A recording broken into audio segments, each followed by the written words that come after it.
Good morning, everyone. Happy Wednesday. Thank you so much for joining me. If you're watching live, please comment. I love the interaction. If you're watching the replay, just put hashtag replay. Today is Wealthy Wednesday, and I love Wednesdays. I love talking about money because it's one of those subjects that for a long time we shy away from it, and especially as women, we need to really start having these conversations and healing all of the hurts and the whatever the beliefs are around money. Okay, because your bank account is a direct correlation to your beliefs that you have around money.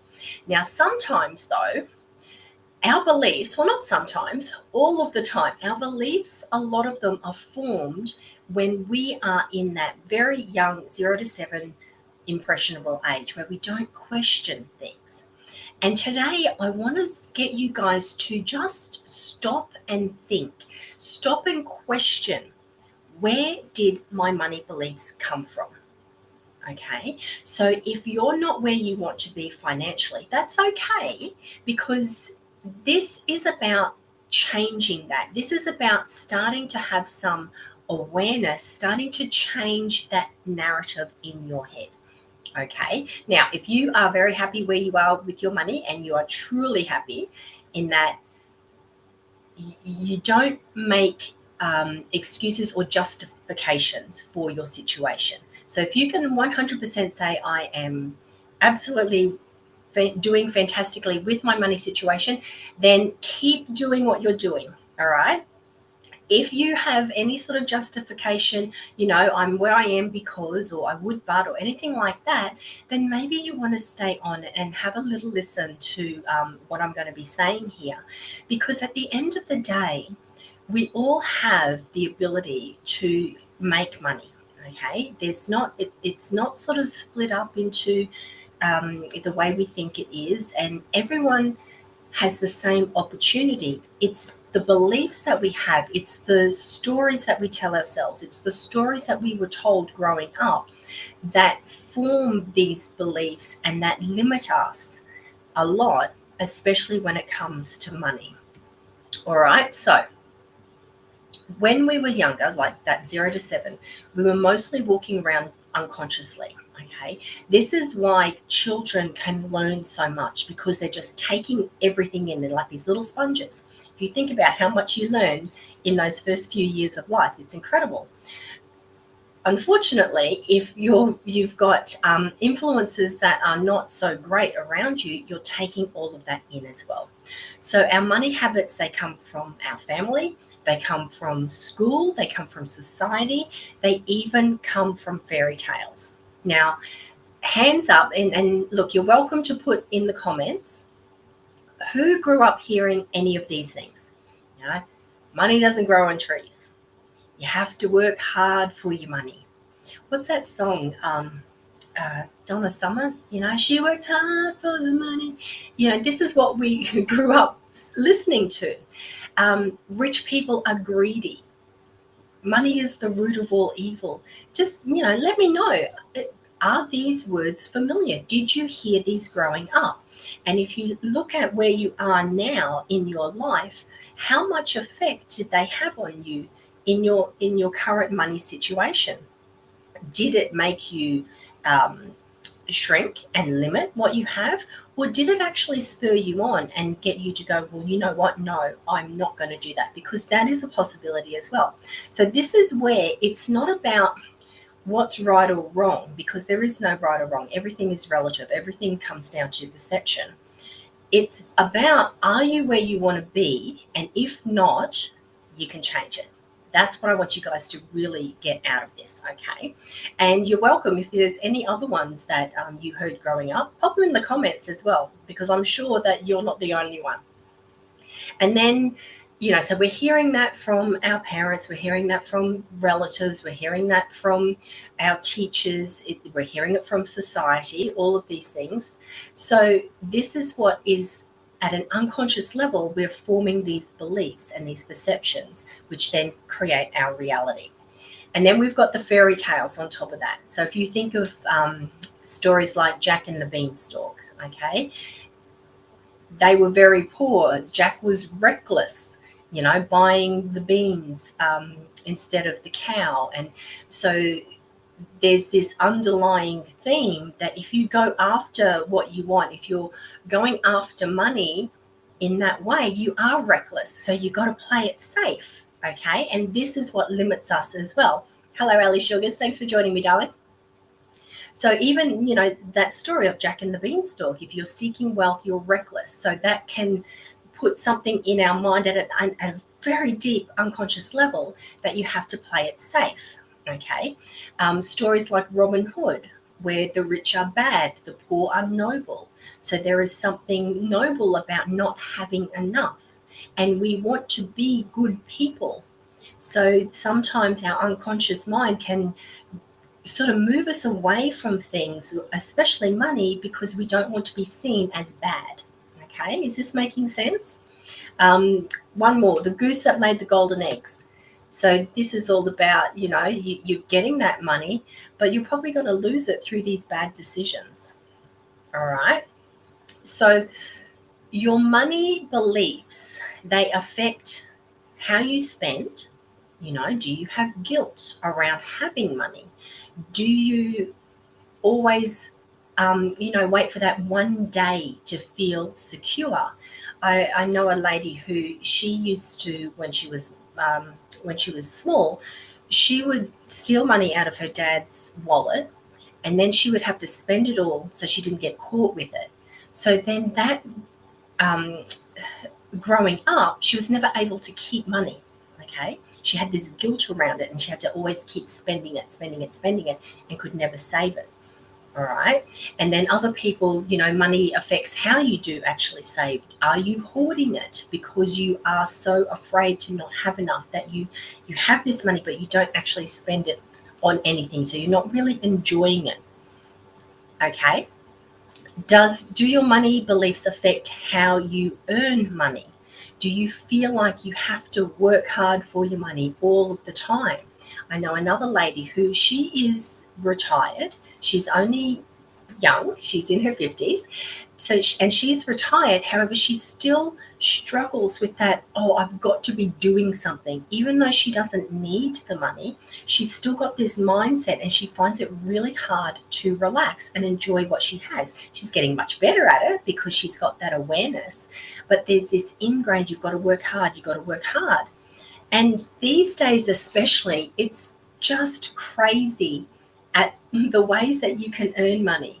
All right. There is a job description called an influencer, for goodness sakes. You can earn money playing video games. It's not how it was back in my day. That's right. She's young and in her 50s, just like us, Ali Sugars.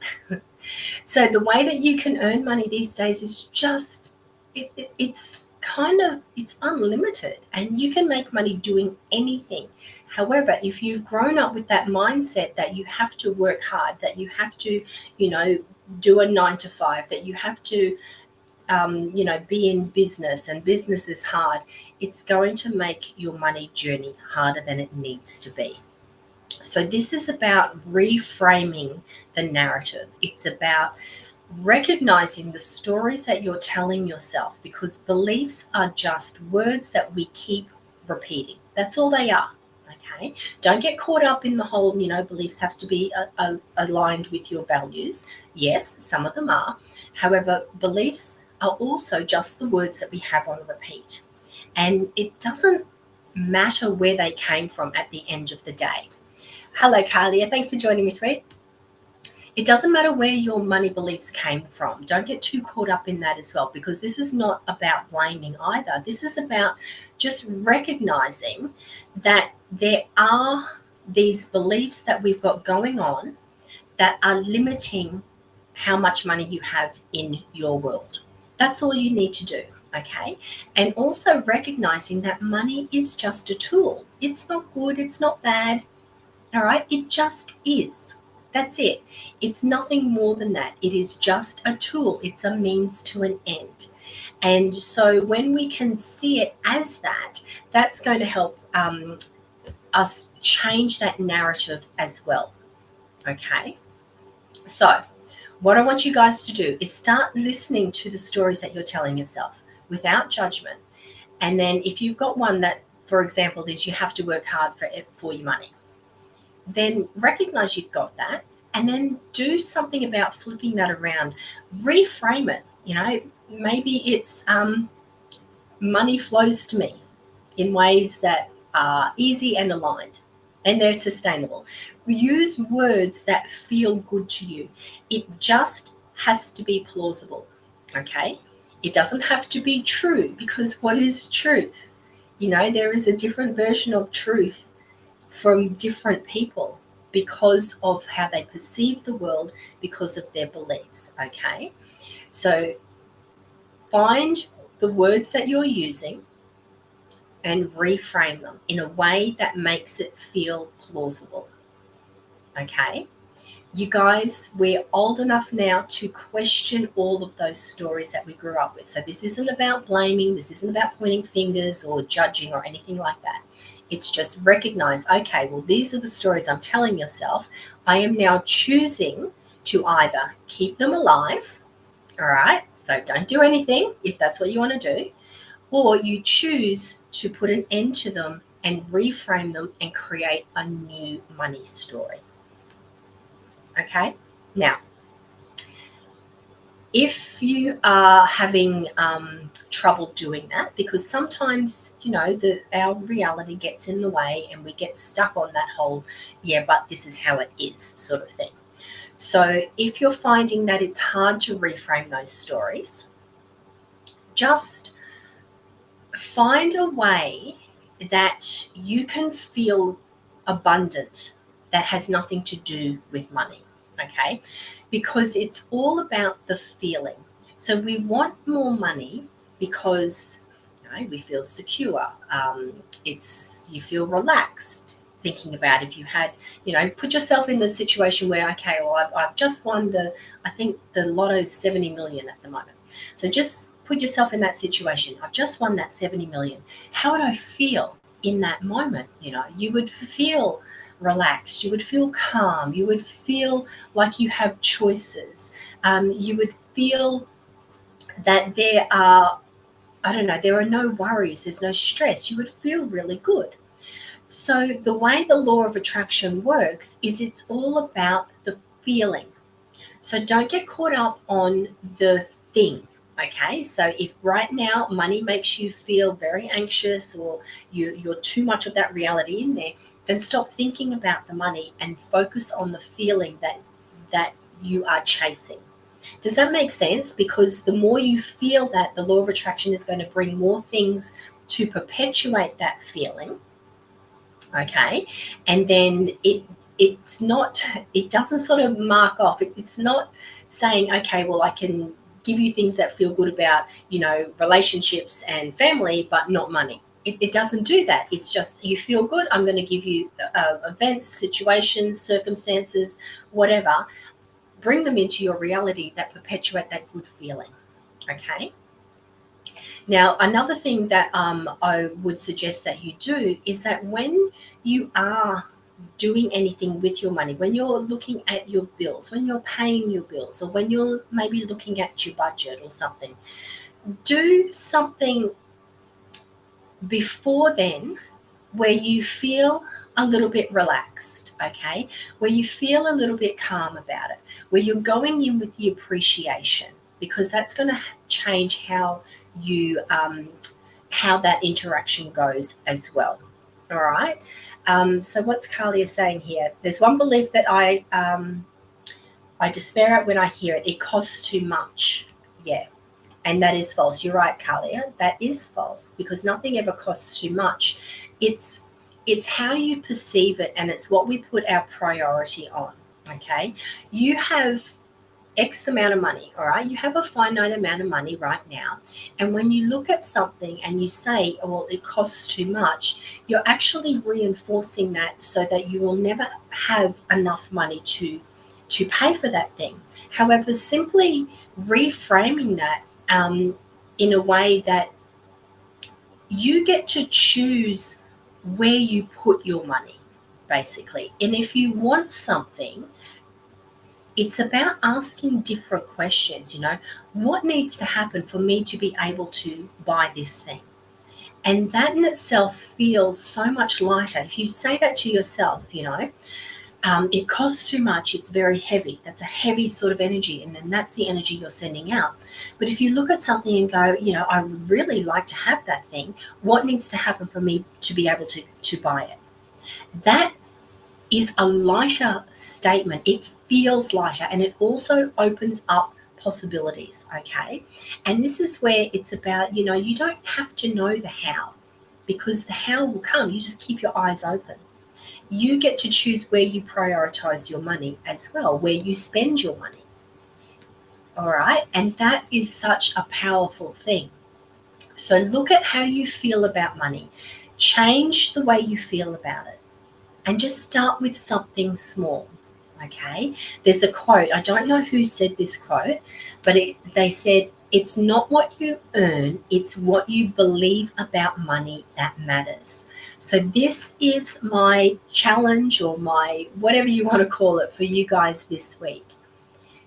Just take 5 minutes. And what is one money belief that you grew up with that you now realize isn't true? It's not working for you. It's not even about whether it's true or false. It's not working for you. It's limiting you. It's keeping the money that you want. It's like you're chopping off the abundance flow. All right. You're putting a dam in the river of abundance. Okay. So just what is one money belief that you grew up with that you now realize not working for me? I want to change it. Write it down, have a look at how you can reframe it in a way that it just has to be plausible. It just has to be enough to make you feel at best neutral. Okay, not at best, at worst neutral. Okay, make you feel neutral when you say it. At best, it'll make you feel excited, make you feel hopeful. And if you get stuck, if you've got questions, pop them in the comments, because I want to help you guys rewrite these stories. And if there's one that you've got, I'm sure that there's a lot of people who have that same one who might like the hand as well. Because at the end of the day, this is not about judgment. This is about acknowledgement. It's about accepting it is what it is. It was what it was. And it's about making a change. That's it. That's it. And if you're prepared to do that, then amazing things are going to happen. And not just in your money life, it will spread across all areas of your life. All right, everyone. So good luck with that. Let me know if you've got any questions. I'd love to hear your thoughts. I'd love to know what you come up with as well, because that as well could help inspire somebody else to change their money stories. Have an amazing day, and I will see you on Friday, and we're going to be talking about your childhood beliefs around health, how to stop them from running the show on your health story. Have a great day, and I'll see you all later. Bye-bye.